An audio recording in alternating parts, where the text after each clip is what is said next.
Hi everybody. నేను మీ లక్ష్మి. వరమేదర్ చేరవ 30వ ఎపిసోడ్ ఫ్రెండ్స్. విక్రాంత్ వాగుడికి ఆర్యన్కి ఎక్కడో తేడా కొట్టి, ఆరాధ్య పద మా ఇంటికి వెళ్దాం అన్నాడు. కంగారుగా మీ ఇంటికి ఎందుకు సార్? పర్వాలేదు, నాకేం భయం లేదు, నేను వెళ్ళిపోతానంది ఆరాధ్య. నీకు భయం అని నేను అనలేదే. చూడు, వాడు పగబట్టిన పాము, ఎప్పుడు విషం చెమ్ముతాడో నీకు తెలీదు. వాడు ఏమి చేయకపోయినా జస్ట్ అలా చెప్పినా చాలు, ఈ లోకం తీరు నీకు తెలిసే ఉంటుంది. గోరంత అంటే కొండంత యాగి చేసి నీ లైఫ్ని అల్లరిపాలు చేస్తారు. మాట వస్తే తీసుకోలేం ఆరాధ్య. మామయ్య వచ్చే వరకు ఉండు, ఆయన రాగానే ఏం చేయాలో ఆలోచిద్దాం అన్నాడు ఆర్యన్.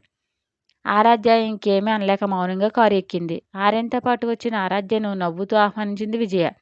ఆంటీ, అది అది అని టెన్షన్తో చేతులు నలిపేసుకుంటుంది చూసింది ఆరాధ్య. సంధ్య, ఇలా రా, ఆరాధ్యను తీసుకెళ్ళు అని ఉదయం మాట్లాడుకుందాం, ఫ్రెష్ అయ్యిరా, డిన్నర్ చేద్దువు గాని అని ప్రేమగా తల నిమిరింది విజయ.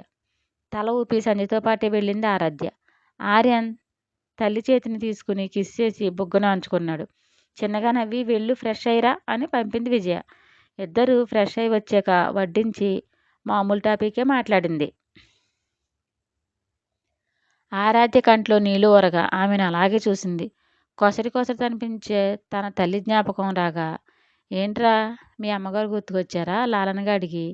ఏ ఆడపిల్లకైనా తల్లి అవసరం ఎక్కువ ఉంటుంది. ఆ లోటు ఎవరూ పూడ్చలేరు. దేవుడు ఒక్కొక్కసారి ఇలాంటి మాయానాటికి ఎందుకు ఆడతాడో ఆయనకే తెలియాలి అని ఆరాధ్య తలని ఎదకు హత్తుకొని, నీకు ఈ అమ్మ ముందర బాధపడుకు అని చెప్పలేను, ఎందుకంటే ఆ బాధ ఎవరూ తీర్చలేంది. కానీ మనోనిబ్బరం కోల్పోకు అని మాత్రం చెప్పగలను అంది విజయ. ఆంటీ అంటూ బోరు నేడ్చేసింది ఆరాధ్య. ఊరుకో, ఏడవకూడదు అని విజయ ముద్దలు కలిపి తినిపించింది. ఆరాధ్య బాధ చూసి బాధపడటం తప్ప ఏమీ చేయలేమనుకున్నాడు ఆర్యన్. డిన్నర్ ముగించాక సంధ్యతో తన రూమ్లోకి వెళ్ళింది ఆరాధ్య. నొప్పితో గగ్గోలు పెడుతూ వచ్చిన విక్రాంత్ని చూసి కంగారు పడుతూ, విక్కీ ఏమైందిరా అలా అరుస్తున్నావు అని దగ్గరికి వెళ్ళాడు దినకర్. చెయ్యి వాచిపోయి ఉండటం చూసి, అయ్యో ఇదేంటి ఎలా వాచింది, ఎక్కడైనా పడ్డావా అని అడిగాడు దినకర్. అబ్బా డాడ్, నీకు వచ్చిన తర్వాత ముందు డాక్టర్ని రమ్మను, ఈ బాధ భరించలేకపోతున్నాను అని అరిచాడు విక్రాంత్. మనమే వెళ్దాం పదా, చెయ్యికి ఏమైందో ఏంటో అని హాస్పిటల్ తీసుకెళ్ళాడు దినకర్. ఎక్స్రే తీసి బోన్ బ్రేక్ అయింది, కట్టు కట్టి పెయిన్ రిలీఫ్కి మెడిసిన్ ఇచ్చి 3 వీక్స్ కట్టు కట్టాలి, అలాగే ఉంచాలి కదపకుండా చెప్పాడు డాక్టర్. మెడిసిన్ పడ్డాక పెయిన్ తగ్గి రిలీఫ్ అయింది విక్రాంత్కి. కారు డ్రైవర్ చేస్తూనే, ఇప్పుడు చెప్పు ఏం జరిగింది అన్నాడు దినకర్. ఆ ఆర్యన్ గడ వల్లే నా చెయ్యి విరిగింది, వాడిని వదలను అని ఎగిరిపడ్డాడు విక్కీ. అసలు మ్యాటరే చెప్పకుండా ఏంటా రంకెలు అని చిరాకు పడ్డాడు దినకర్. జరిగింది టూకీగా చెప్పి, ఆ ఆరాధ్యని వదలను, ఆర్యన్ గాడిని వదలను అని పళ్ళు నూరాడు విక్కీ. దినకర్ తన కంత్రి బుర్రకు పదును పెట్టాడు. మెరుపులాంటి ఐడియా తట్టి వెలిగిపోతున్న మొహంతో, రే విక్కీ, వాడు చేసింది మనకు మంచిదేరా, నువ్వు నేను చెప్పినట్లు చెయ్యి చాలు, మిగతా తతంగం అంతా నేను నడుపుతా అని విషపు నవ్వు నవ్వాడు. మార్నింగ్ తన ఇంటికి వెళ్ళి తన డ్రెస్సెస్ తనకు కావాల్సినవి తీసుకుని వచ్చింది ఆరాధ్య. రెడీ అయ్యి ఆర్యన్ తన కారులో రమ్మని సున్నితంగా తిరస్కరించి స్కూటీలోనే ఆఫీస్కి వెళ్ళింది ఆరాధ్య. ఆరాధ్య సంస్కారం, నెమ్మదితనం విజయకి చాలా నచ్చాయి. అదే మాట నీరజతో అంది.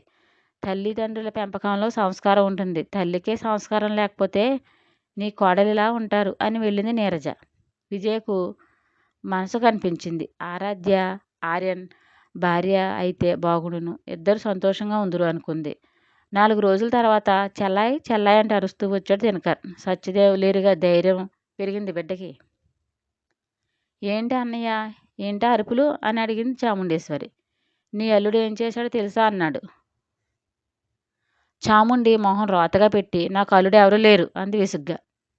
మనసులో నవ్వుకుంటూ, అదే కావాలిగా నాకు నాకు కూడా అనుకుంటూ, అదే చెల్లాయ్, ఆర్యన్ ఏం చేశాడో తెలుసా అని ఊరిస్తూ ఉన్నాడు దినకర్. పైనుండి వాళ్ళ మాటలు వింటూ ఆర్యన్ ఏం తలవగానే అలర్ట్ అయింది హారిక. అబ్బా మ్యాటర్ చెప్పన్నయ్య, వాడేదో సెలబ్రిటీలా ఏం చేశాడో అంటూ అని విసుగు ప్రదర్శించింది చాముండేశ్వరి. మొన్న రోడ్ సైడ్న మన హారిక ఫ్రెండ్ ఉంది కదా ఆరాధ్య, దాంతో రొమాన్స్ చేస్తున్నాడంట అని గ్యాప్ ఇచ్చి చాముండేశ్వరి ఫేస్లో ఎక్స్ప్రెషన్స్ గమనిస్తూ పెదవుల మీద క్రూయల్ నవ్వు మెరిచి, మన విక్కీ చూసి కారు దిగి వెళ్ళి, "నువ్విలా చేయడం తప్పు ఆర్యన్. మా హారిక నిన్ను మనస్ఫూర్తిగా లవ్ చేసింది. నువ్విలా వేరే అమ్మాయితో తిరుగుతున్నావు. తనకు తెలిస్తే తట్టుకోలేదని చెప్పాడంట చెల్లాయి." "హా! చెప్తే" అని ఆతృతగా అడిగింది చాముండి. "చెప్తే ఏముంది? నువ్వెవడివి నాకు చెప్పడానికి? నా ఇష్టం వచ్చినట్లు ఉంటాను. హారిక నన్ను లవ్ చేసిందేమో. నేను దాన్ని ప్రేమించలేదు. దాని డబ్బుని ప్రేమించా" అని మన విక్కీ చేతిని పట్టుకుని విరిచేశాడు చెల్లాయి. "పైగా ఆరాధ్యని ఇంట్లోనే పెట్టుకున్నాడు" అని పెట్రోల్ లేకుండా నైస్‌గా కొంప తగలబెట్టాడు దినకర్. కోపంతో ఊగిపోతూ, "లేబర్ ఎదవలు అంతకంటే ఇంకెలా బిహేవ్ చేస్తారు" అని రంకెలు వేసింది చాముండేశ్వరి. "వస్తాను చెల్లాయ్. వాడు వచ్చినా మన బేబీని పంపకు. డబ్బు కోసం చంపినా చంపేస్తాడు" అని కొసమెరుపుగా బాంబు పేల్చి వెళ్ళాడు దినకర్. బుసలు కొడుతూ, "సత్యం రాని. తను చేసిన దానికి ఏం సమాధానం చెప్తాడో నేనే చూస్తాను" అని బుసలు కొడుతూ, "డాలీ డాలీ" అంటూ అరుస్తూ వెళ్ళింది పైకి చాముండేశ్వరి.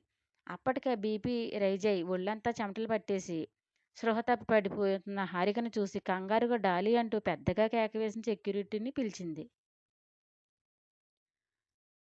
కంగారుగా హాస్పిటల్‌కి తీసుకెళ్ళడానికి బయట కారు దగ్గరకు తీసుకొచ్చారు సెక్యూరిటీ. బయట తన కారు దగ్గర నిలబడి ఫోన్ మాట్లాడుతున్న దినకర్‌ని చూసి, "టైమ్ గార్డ్ నువ్వు ఇక్కడే ఉన్నావు. అన్నయ్య" అని పిలిచి, "హారిక పడిపోయింది. పద హాస్పిటల్‌కి తీసుకెళ్దాం" అంది కంగారుగా చాముండి. తనకు కలిసి వచ్చేదే కాబట్టి, "పద చెల్లాయి" అని కారు ఎక్కాడు Dinakar. Super speciality hospital. Stretcher మీద హారికను రూమ్‌కి తీసుకెళ్ళి ట్రీట్మెంట్ స్టార్ట్ చేశారు. బీపీ తగ్గి నార్మల్ అయ్యాక కాసేపటికి లేబర్ పెయిన్స్ స్టార్ట్ అయ్యాయి హారికకు. లేబర్ రూమ్‌కి స్టిప్ చేసి పెయిన్స్ పెరగడానికి ఇంజెక్షన్ ఇచ్చి పొజిషన్ తీసుకుని కంట్రోల్ హారిక అని సముదాయిస్తూ బంప్ మీద ఒత్తుతూ, "ఊపిరి పైకి లాగకు, కిందకు వదిలి పుష్ చెయ్" అన్నది డాక్టర్.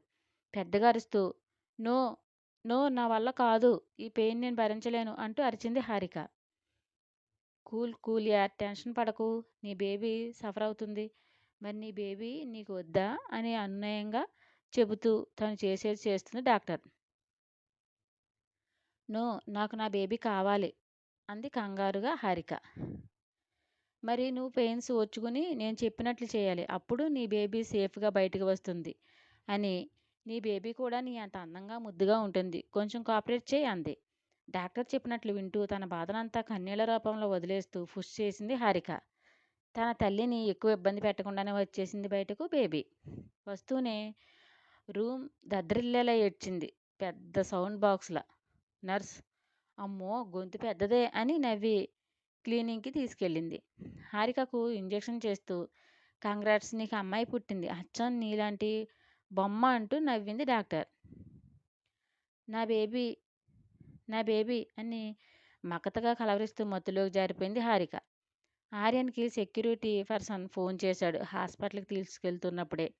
లిఫ్ట్ చేసి, "చెప్పు రాజు" అన్నాడు. "సార్ మేడంకి హెల్త్ బాలేదు. హాస్పిటల్‌కి తీసుకెళ్తున్నారని" చెప్పాడు రాజు. "వాట్? ఎంతసేపయింది హాస్పిటల్‌కి" అడిగాడు ఆర్యన్. "ఏమో సార్, దారిలో ఉన్నాం. రీచ్ అవ్వగానే చేస్తాను" అని కట్ చేశాడు. పరుగున బయటకు వచ్చి కార్ స్టార్ట్ చేశాడు ఆర్యన్. హాస్పిటల్‌కి వెళ్ళాక ఫోన్ చేసి హాస్పిటల్ అడ్రస్ చెప్పాడు రాజు. ఆర్యన్ కారు పరుగులు తీసింది హాస్పిటల్ వైపు. బయటకు వచ్చి చాముండి వాళ్ళు చెప్పడానికి వెళ్తున్న డాక్టర్‌కి వాళ్ళ మాటలు విని ఫ్యూజులు ఎగిరిపోయాయి. "చెల్లాయ్, బేబీని అడ్డం పెట్టుకుని హారికను మళ్ళీ లాక్ చేయడానికి చూస్తాడు ఆర్యన్. అందుకని" అంటూ నాంచాడు దినకర్. "హా! అందుకని" అడిగింది చాముండేశ్వరి. "పుట్టే బేబీని హారికకు దూరంగా ఉంచితే మంచిది" అన్నాడు దినకర్. షాక్‌గా చూస్తూ, "అలా ఎలా చేయగలం అన్నయ్య? డాలీ తట్టుకోలేదు" అని కంగారు పడింది చాముండి. "తన లైఫ్ బాగోవాలంటే తప్పదు చెల్లాయ్. తన ప్రాణం కంటే మనకేమి ఎక్కువ కాదు" అంటూ సెంటిమెంట్‌తో కొట్టాడు దినకర్. రోబో చిట్టిలా వాడు చెప్పేది చేస్తుంది బుర్ర బుద్ధి లేని చాముండి. "అలాగే అన్నయ్య. డాలీ లైఫ్ కంటే నాకు ఏది ఎక్కువ కాదు. ఆ ఆర్యన్ నీడ ఎట్టి పరిస్థితుల్లో కూడా నా డాలీ మీద పడకూడదు" అంది చాముండి. "అయితే బేబీని ఏదైనా హోమ్‌లో జాయిన్ చేసి వస్తాను" అని ఉత్సాహంగా చెప్పాడు దినకర్. "సరే అన్నయ్య, జాగ్రత్త మరి. మళ్ళీ తీసుకెళ్దాం అని చెప్పు. ఎంత కావాలంటే అంత మనీ ఇచ్చి చాలా కేర్‌గా చూడాలని చెప్పు" అంది చాముండి క్రూయల్‌గా నవ్వుతూ. "అలాగే చెల్లాయి, నువ్వు ఎలా అంటే అలానే" అని నమ్మబలికాడు దినకర్. ఇదంతా డాక్టర్‌తో పాటు ఆర్యన్ కూడా విని కోపంతో బగబగా మండిపోతూ, వాళ్ళను ఇద్దరిని అక్కడికక్కడే చంపి పాతేయాలన్నంత కోపంగా వెళ్ళబోతూ ఆగి చూశాడు. డాక్టర్ టెన్షన్ పడుతూ వెనక్కి వచ్చింది ఆర్యన్‌ని చూసి. మిస్టర్ ఆర్యన్ వాళ్ళు అని వేలుతో చూపించింది డాక్టర్.